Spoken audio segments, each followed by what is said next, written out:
1, 2. This is your time. This is your place. You're listening to Flashback with Wes Britton on the Artist First Radio Network. Well, hello and welcome to a special edition of Flashback with Wes Britton. Yes, I know. Every show I say it's a special edition because I'm always right. And it couldn't be more special because today we've got 3 guests on hand, one of which is Walter Koenig. And this is like his 4th occasion to stop by and talk about things. Hey, Walter, how you doing? I'm doing well, thank you. I'm grateful for the opportunity to get on Zoom and spread the word about our project that we are in the process of putting together. We, as Frank will tell you, he's the boss. He's the writer director, and we have the script, which I think is extremely exciting, very challenging for me. We have all the personnel. We have the locations, we have all the equipment, we have everything. But Frank, tell them what we don't have. Tell them who you are. We don't have the money. My name is Frank Crim. I'm the director of this film, but I also wrote it, and I wrote it specifically for Walter because we've been friends for almost 30 years, and we like to work together. And it'd been a while, and so we came up with this one. And we haven't told the folks what the name of it is yet. It's called Mr. Fleischman, based on true events. But we didn't know it was based on true events when I wrote it. It's 6 months after I wrote it, some stories came out in France where a 100-year-old SS officer had been arrested, who'd been living in plain sight in Paris, was arrested and being sent back to Berlin to face murder charges of 3,300 Jews in the concentration camp Sachsenhausen. And it was really crazy to read about that when that's what I wrote 6 months before, and I had no knowledge of it. And so we started thinking that this is something bigger than we thought, and we're very excited about it. And it's just crazy that there's things that happened in the world back then that happens to be our story. Why don't you share with the folks what the broad outline of your story is? It's very so the broader outline would be is there's Mr. Fleischman is living his life in L.A. and one day the SS officer who shot and killed his parents in front of him when he was 9 years old moves in across the street, and Mr. Fleischman recognizes this man, and then that man ends up dead. And then Ralph and I play detectives who come to try to find out what happened. And Daniel Fleischman, who Walter plays, tries to, the story unfolds there is like what actually happened. Who killed this guy? What does Daniel have to do with it? And how are we going to solve this murder? Who's our other member of the committee today?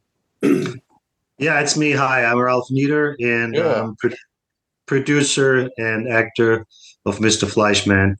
Also friends with Frank Krim. He introduced me to Walter, which I watched and enjoyed a lot when I grew up in Germany. Oh, yeah? Okay. Yeah. Well, we were really international today, folks, because also out there is Karina Cantus, as usual, in Manchester, England. Howdy. By the way, Karina, have you got any questions for these gentlemen?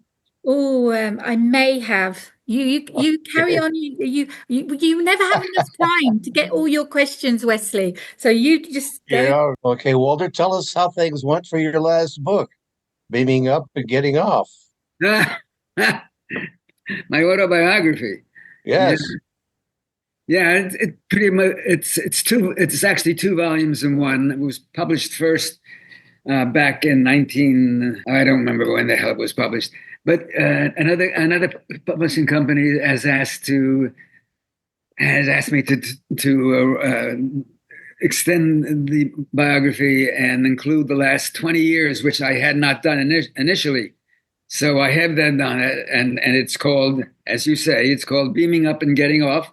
and it's really my whole life, from the time I was a little kid, through my experiences as a child in New York and school and drama school and going to school with people like Dabney Coleman and James Caan and Chris Lloyd and Jessica Walter, going to drama school with them, coming out to LA and getting involved in television, motion pictures, and getting cast on Star Trek and getting cast on Babylon 5 and doing 7 Star Trek movies. That's what it's about. And here I am, this very late period in my life, when I've been offered by Mr. Crim an opportunity to engage in a very challenging role.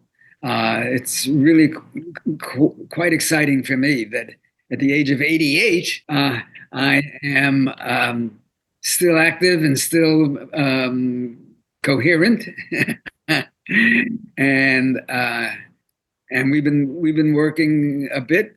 We've been having table readings, Ralph and Frank and I, on the script, and I think we all feel it's going quite well. And the only thing we need is a little money, and if we have that, I can die in peace.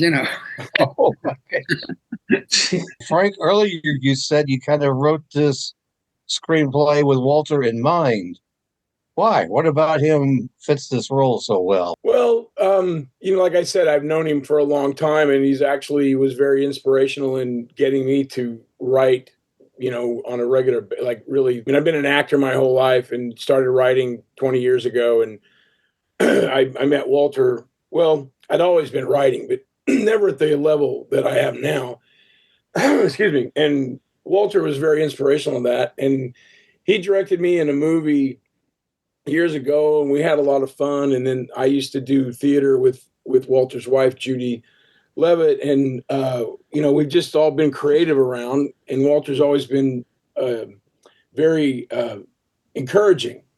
And so we decided we wanted to do something together, and we powwowed, and Ralph and Walter and I sat around a coffee shop, and we started talking about ideas. And then this idea came up, what would happen if a Holocaust survivor had to confront, an elderly Holocaust survivor had to confront the very man that is the essence of his horror, his terror that haunts him. And I've seen Walter on stage. I know he's an incredible actor. I don't think a lot of people really know how good he is.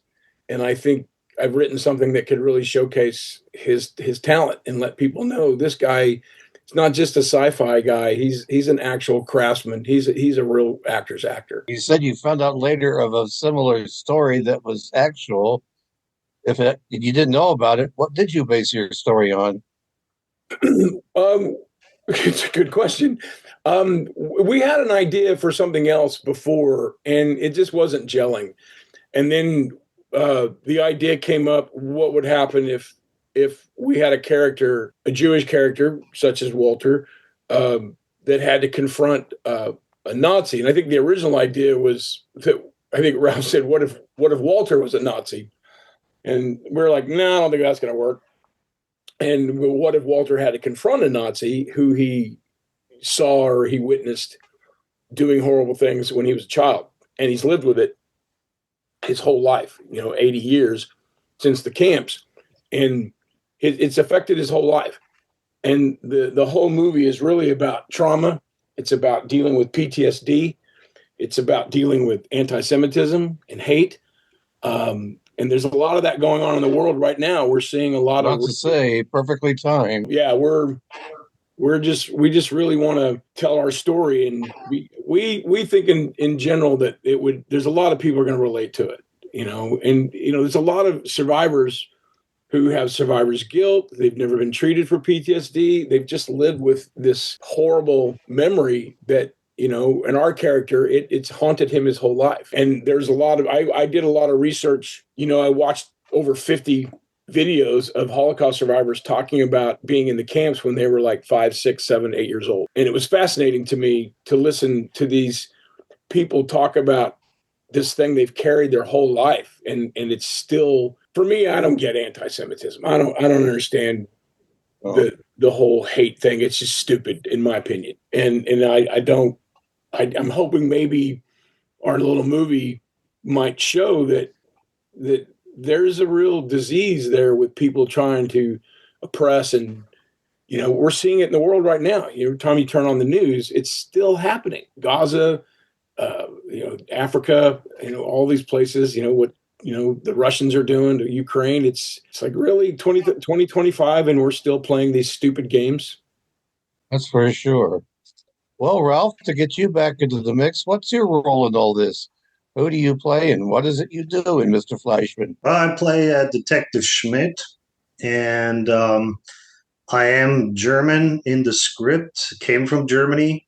So basically, it kind of really matches my real life. I came to the United States, I think, about 10 years ago only.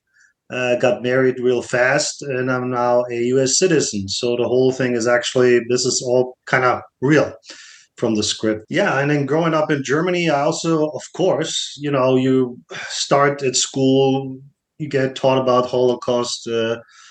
We also go to concentration camps, when you're at school, like field trips. And so we also integrated that into the script. So the script is really based on also, my life kind of a little bit. So it's really based on true events, not just the Nazi that's being prosecuted or on trial right now. Yeah, it's for me, it's also really like, so the real confrontation, or we're dealing in Germany, you still have the guilt. You cannot, for example, put out a regular German flag in front of your house because people say, oh, you're a Nazi. So there's this guilt going on too. And so the role is like really, for me, integrates and reflects everything from my real life. You cast a Nazi yet? I'm no, I'm cast as a detective, but I have not been cast as a Nazi yet. No, that's I'm doing more. Yeah, this is basically, all I'm saying is I'm cast as a detective, and that's it. But I've never played a Nazi. No. Having Ralph in the cast and in such an important role is really an interesting layer that Frank has written into the story, because his perspective is a bit ambiguous. Ultimately, we're not really sure where he's coming from, which adds a dimension to the relationships that are going on. And I thought it was a very clever idea, because when the story is over, you're left to wonder just where everybody stands. It's not 100% spelled out. It's left for the audience to draw some conclusions on their own. When I wrote it, there was the aspect of Ralph and I. Ralph and I have been friends since he got to America. But it's this thing where there's a triangle aspect. There's a relationship between Schmidt and Daniel Fleischman. They're both named Daniel. And so I tried to create this. Ralph's character tries to create a relationship. There's this old guy from the homeland, from the fatherland, and he reminds him of his grandfather, and he can't believe that this old guy would do what he's done or what we're alleging that he did. And Walter's character doesn't really want to have a relationship with anybody, so he kind of avoids that. And then there's a relationship between the two detectives, because I'm also playing Detective Charles, and Schmidt and I start out chummy, and then as I watch the way he treats Daniel Fleischman, the main character, my relationship and his relationship with each other changes, and it's affected by what's going on. And then there's this triangle thing that's going back between the three of these gentlemen, trying to figure out, okay, what happened, who's really at fault, what are we going to do with him, how are we going to handle this? Are we going to let him go? Are we going to prosecute him? Is he actually the murderer? And I was really happy with the way it turned out in terms of the relationships between all three of these guys. it's not a procedural. The movie is not a procedural. It's not a crime drama in terms of, figuring out all the clues. It's really more cut and dry about what's going on between these three men. As you talked about, I haven't heard forgiveness. Does that come into play at all? Is there forgiveness in this script? That's interesting. Yes, that is a major thread running through our story, which Frank has very cleverly put on paper. And that is something that we deal with ultimately at the end of the story, is who's to be forgiven? And when does forgiving start? Is there ever a point when retribution has been settled and we can go on now as one race, humanity, as we're all together? Or will the stain of the atrocities linger and be part of our vision forever? Is there a point when we gotta stop thinking that we need to, achieve revenge or achieve even justice? When is justice accomplished? And that, having a wonderful German actor in the story who appears, who's written to be somewhat sympathetic to my character. At least we think so. Is a very interesting subtlety and a dimension that might not be achieved in somebody else's story. So I applaud Frank on his ability to include this dimension in the story of this German-born American police officer, and how with the sides that he takes in this story. I don't want to give it all away. I want you guys, everybody, to come see it. But I do want to make the point that one of the things that very much appealed to me when Frank approached me was that we don't have a black and white story, that we have a story that involves more than one perspective, more than one viewpoint. And I think that's what's happening. It's a very topical issue. It's what's happening in Gaza. It's what's happening in Israel. It's a reflection of life. And in the 25 minutes that we have to tell the story, I think it is told very saliently by a skilled writer. So I'm tickled to be involved. I'm just absolutely tickled. I don't want to. I don't want to make it. I don't want anybody to drop tears. But I'm an old guy now, and I would love to have this opportunity. It is my curtain as an actor and in my life for this to happen. So, I don't want to get solemn and grave, but I am just so excited and tickled that this opportunity has arrived. And thank you, sir, for letting us express our ambition and our enthusiasm for this. I heard you say 25 minutes. You're not shooting for a feature film? How are you planning on having this film seen? Well, the main goal is festivals. It's really a question of festivals are a big thing still. But I also would like to try to sell it to an HBO, a Showtime, or a Netflix and get it out that way. And as Walter and I were talking about last night, it is our goal to try to find out a way to get it nominated for, because, the Academy Award does give out Academy Awards for short films. I'm not saying we're, that caliber yet, but that's our goal. Our goal is to get it out. And then there's a lot of organizations across the country that I think there's ways for this film to get seen. whether it's through some kind of platform, streaming, YouTube, whatever. There's a lot of ways to get it out there.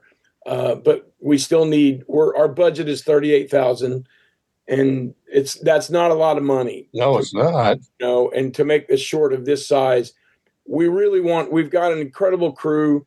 Zachary Wright is my producer, on my set producer, and I've worked with him 5 times.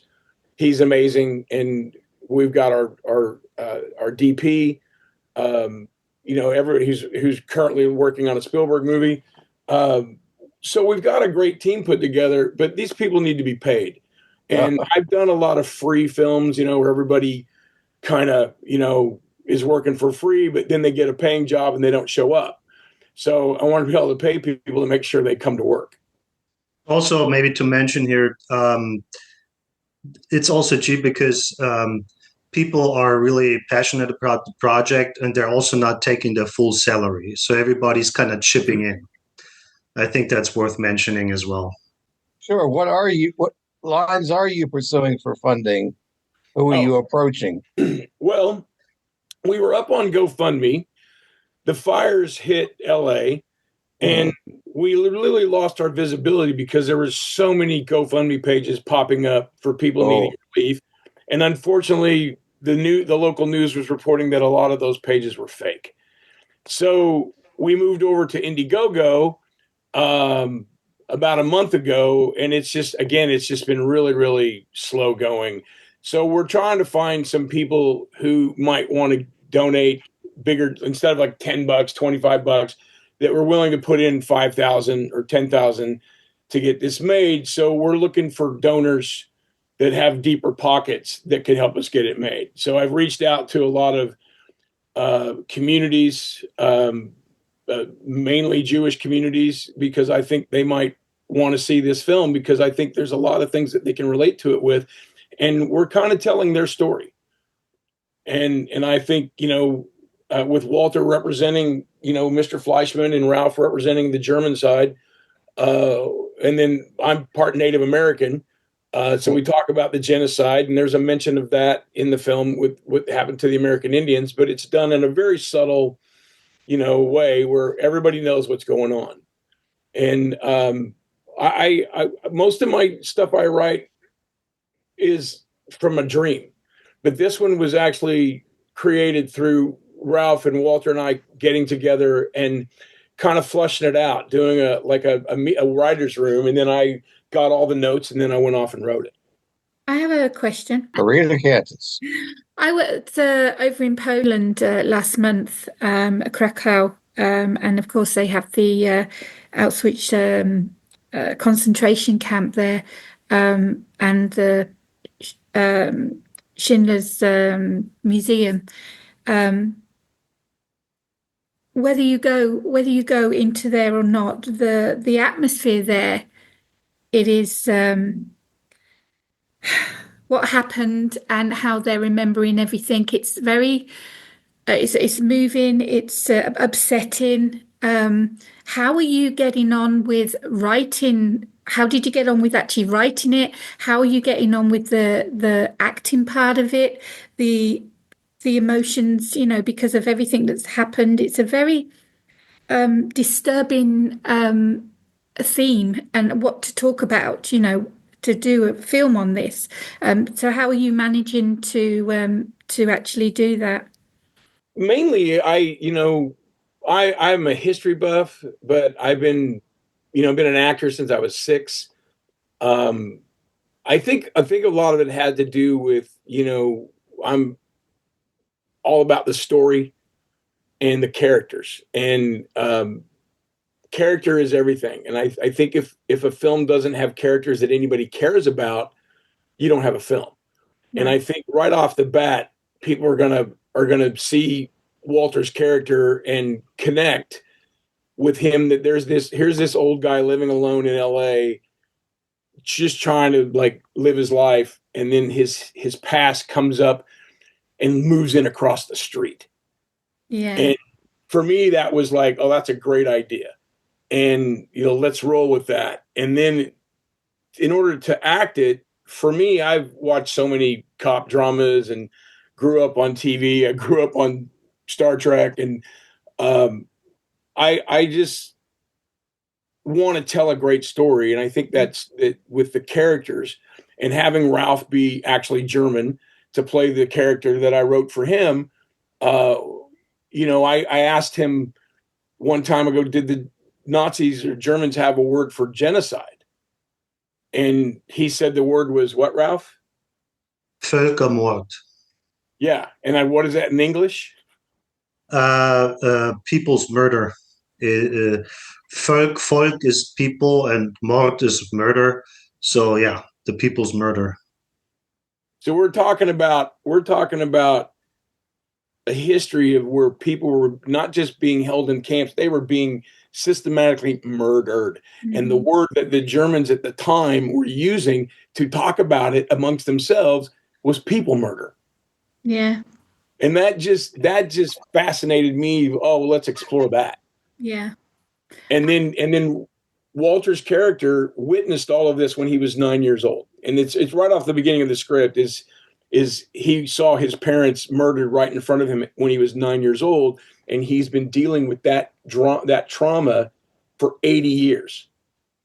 And it's like, and I just know there's so many other people listening to the YouTube videos I watch. There's so many more people out there who are still carrying this trauma with them. They've never been treated. They've never been under psychiatric treatment or any kind of. There's a report that I read where most of the survivors have never talked to anybody professionally, like a psychologist. Yeah. And they're just walking around and they've lived with this.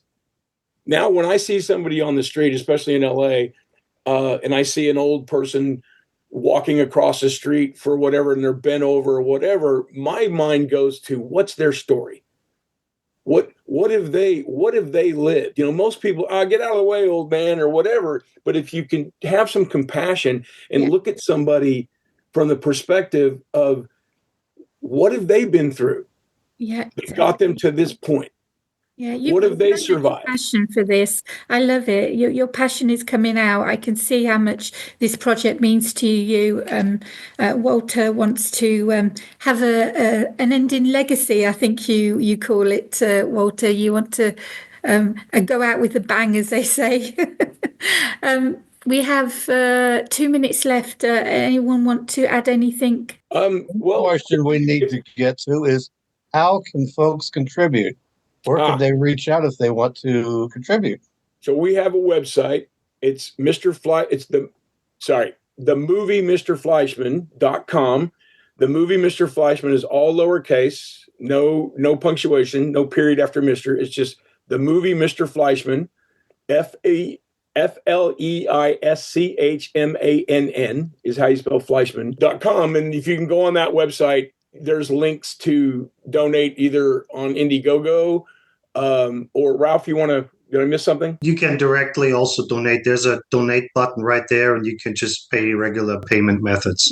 We'll make sure that when we promote the show that we have that link with the... I'll email you that link. That would be great. Have you got any thoughts of appealing to the Star Trek community? Star Trek fans are always looking for ways to, do community aid. Oh, yeah. Yeah, I would love to. They've been extraordinarily loyal and passionate, and I would certainly appreciate if some of them step forward. Well, that sounds such an amazing project, and everyone at Flashback wishes you all the best. We hope it goes ahead. We hope people go to the website and donate to this amazing project of yours. Over to you, Wesley. Well, thanks, Karina, and I guess for one last time, thanks to Walter Koenig, Frank Krim, and Ralph Neider for appearing on Flashback to share with us your project. And we'll do our best to help promote the Project Go. Thanks again for appearing on Flashback. The movie MrFleischman.com. The movie MrFleischman.com. Keep saying that so you get it into your cranium and go there. Well, we hope you enjoyed tonight's exciting episode of, to quote the Firesign Theater's Phil Proctor, Flashback. Back.